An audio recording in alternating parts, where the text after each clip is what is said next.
Beyond the final breath. A journey through the Tibetan Book of the Dead. The mystery beyond life. What if death isn't the end, but a transition? An unfolding of reality beyond our ordinary perception. Do we simply fade into nothingness, or is there a journey awaiting us on the other side? Across centuries and civilizations, humans have sought answers to these questions, but few texts offer as profound a perspective as the Bardo Thodol, known in the West as the Tibetan Book of the Dead. More than just a spiritual guide, this ancient wisdom map reveals what happens in the moments, days, and even lifetimes after death. It describes a realm of light and shadow, truth and illusion, where the soul is confronted with its own deepest nature. Join us as we explore this sacred text, following in the footsteps of mystics and seekers who have long pondered the ultimate mystery of existence. Through its teachings, we may glimpse not only what awaits beyond death, but also how to truly live. The origins of a sacred guide. The Bardo Thodol is believed to have been revealed by Padmasambhava, an 8th century mystic, yogi, and tantric master who brought Buddhism to Tibet. Known as Guru Rinpoche, or the Precious Master, Padmasambhava wasn't merely a monk. He was a spiritual warrior who combined esoteric wisdom with supernatural abilities. Tibet at the time was a land where indigenous shamanic traditions, particularly Bon practices, deeply influenced spiritual life. The arrival of Buddhism was met with resistance, and Padmasambhava had to integrate these ancient beliefs with Buddhist teachings, forging what would become Tibetan Buddhism. He established the first monastery in Tibet, Sami Monastery, and laid the foundation for a spiritual tradition that blended the mystical and the practical. One of his greatest contributions was the Bardo Thodol, a text designed not just for the dying, but for the living. It serves as a guide to navigating the mysterious passage of death and the realms beyond, offering insights into consciousness, liberation, and the cyclical nature of existence. The Three Bardos. The soul's journey beyond death in Tibetan thought. Death is not a final destination but a gateway into transitional states known as bardos. The Bardo Thodol describes 3 key phases that the soul must navigate. 1. The Chikai Bardo, the moment of death. The Chikai Bardo begins at the very instant of death. As the body dissolves, consciousness is released from its physical constraints, and the soul encounters what is known as the primordial clear light. This radiant, infinite luminosity is the raw essence of pure awareness, beyond fear, identity, or suffering. For those who have prepared in life, through meditation, mindfulness, and spiritual practice, this moment offers the opportunity for instant liberation. If the soul recognizes the clear light as its true nature, it merges into it, escaping the cycle of rebirth entirely. However, for the unprepared, the brilliance of the clear light can be overwhelming. The mind, conditioned by fear and attachment, may resist this ultimate truth, retreating instead into illusion.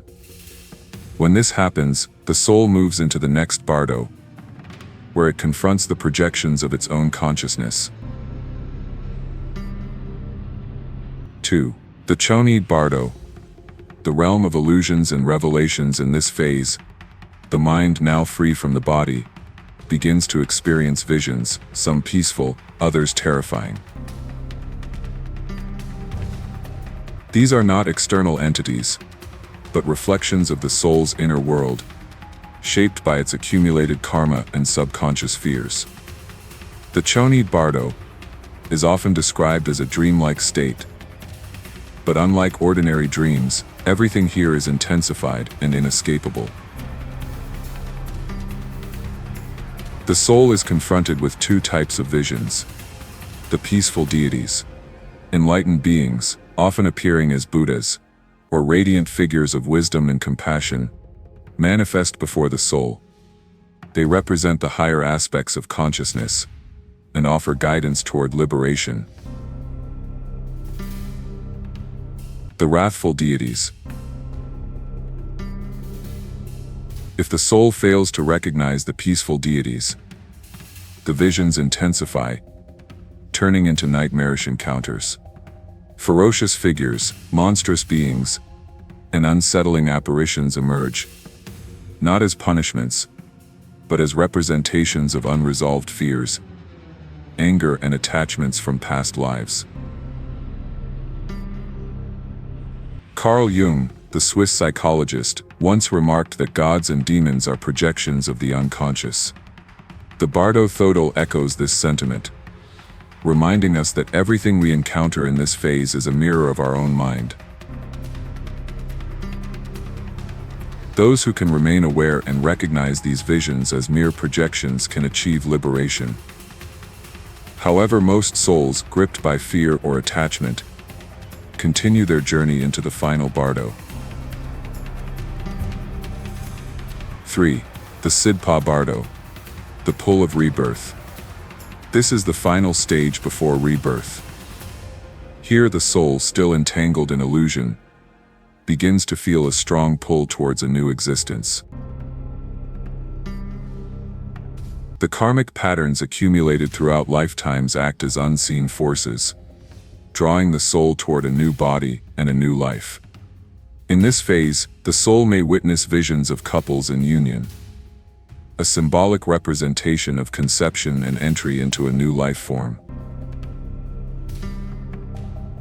The Bardo Thodol warns that unless one remains detached and aware, they will be unconsciously swept into the cycle of rebirth, shaped by their past actions and mental states. However, for those who have trained their minds in life, there remains a final opportunity. By recognizing the illusions of the Sidpa Bardo, one can choose not to be reborn, but instead to merge into the ultimate reality, transcending suffering and achieving enlightenment. A guide for the living, not just the dead. While the Bardo Thodol serves as a manual for the dying, its true wisdom lies in its teachings for the living. It reminds us that our experiences after death are not separate from our actions, thoughts, and emotions in life.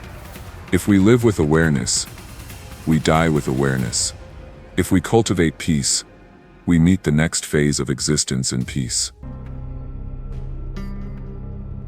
Ultimately, this text teaches that life itself is a bardo, a fleeting transitional state where we constantly navigate between clarity and illusion, fear and wisdom, attachment and freedom. By preparing for death, we learn how to live more fully, with greater love, presence, and purpose. Embracing the great unknown, the Bardo Thodol, is more than a doctrine about death. It is an invitation to awaken. It urges us to see beyond the illusions of our conditioned mind and recognize that life and death are part of the same continuum. The journey beyond the last breath is not just about what happens after we die, but about how we prepare ourselves in life, how we cultivate awareness, compassion, and freedom from fear. In the end, our greatest lesson from the Bardo Thodol may not be about death at all, but about the choices we make right now. Are we living with clarity, or are we trapped in the illusions of attachment? Are we preparing for our final transition, or are we avoiding the inevitable? Perhaps the ultimate question as mystics and sages have suggested, is not about where we go when we die, but how deeply we have loved, how truly we have seen, and how fearlessly we have embraced the great unknown. If this exploration resonated with you, share your thoughts in the comments, subscribe for more insights, and join us on this journey into the mysteries of existence.